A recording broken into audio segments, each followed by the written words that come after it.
ముక్కలుగా కోసి పెట్టుకోవాలి. నువ్వులు వేయించి పొడి చేసి పెట్టుకున్నామండి. ఏడు పలుకులు వేయించి పొడి చేసి పెట్టుకున్నాం.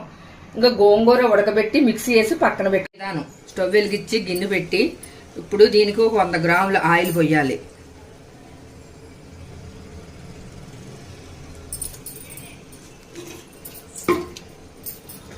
నూనె వేడయ్యాక ఉల్లిపాయ ముక్కలు వేయాలి.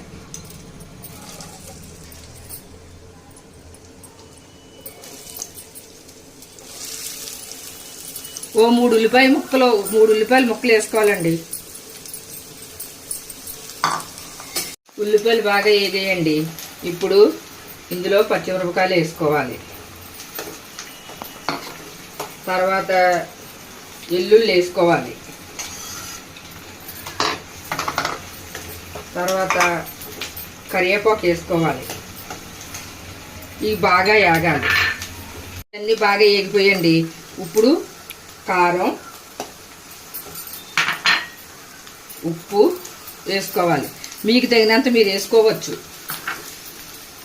ఇందులోనే నువ్వు పొడి, ఏడుశనగ పొడి ఇది బాగా కలిపి చేసి పెట్టుకుందాం.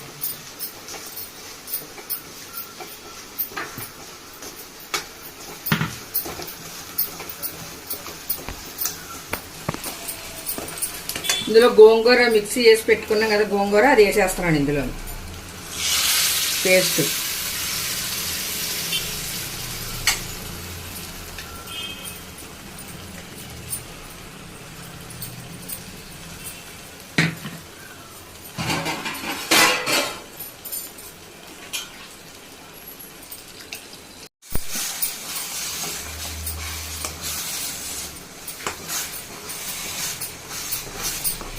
ఇందులోని నీళ్లు పోసుకోవాలి ఉడకడానికి. ఇంకాని తెల్ల గోంగూర అయితే కొంచెం నిమ్మకాయ అంత సైజు చింతపండు రసం వేసుకోవాలండి. ఇది పుల్ల గోంగూర కాబట్టి దీనికి అవసరం లేదు.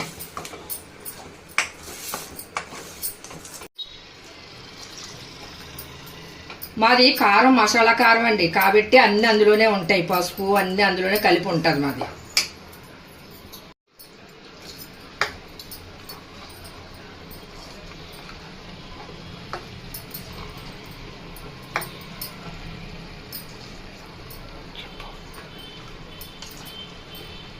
ఇది ఒక 20 నిమిషాలు ఉడకాలండి.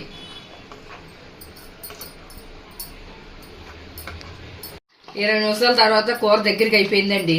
ఇంక స్టవ్ ఆఫ్ చేస్తున్నాను. ఇది రైస్లోకి బాగుంటుంది.